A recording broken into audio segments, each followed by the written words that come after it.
Profeti i dashur Muhamedi alayhi salam na ka lajmëruar se agjëruesi do të përjetojë dy gëzime.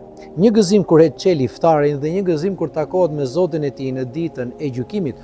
Por për sa i përket gëzimit kur e çel iftarin, për çfarë gëzimi, për çfarë përjetimi të mirë bëhet fjalë?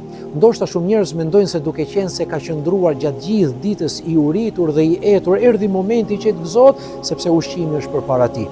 Jo, nuk është ky gëzimi i vërtet.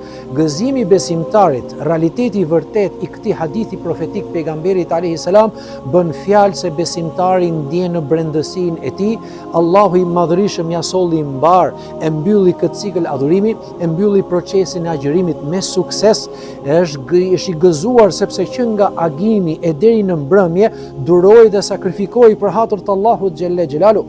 Gëzohet besimtari dhe gëzohet agjëruesi sepse Zoti ja lehtësoi, Zoti e ndihmoi. Pra kemi një gëzim shpirtëror më shumë se sa një gëzim fizik.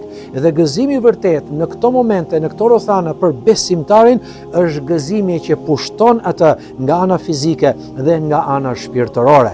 Pastaj patjetër që kur besimtari është përballë ushqimit të tij shtruar në tryezën e tij, do ta falenderoj Allahun e madhërisëm për këtë bollok, për këtë larmishmëri, për këtë rizq që ka dhënë Allahu subhanahu wa taala, do ta lavdëroj atë dhe do ta madhëroj Allahun xhelle xhelalu, plotësohet i gjithë besimtari me gëzimin e tij.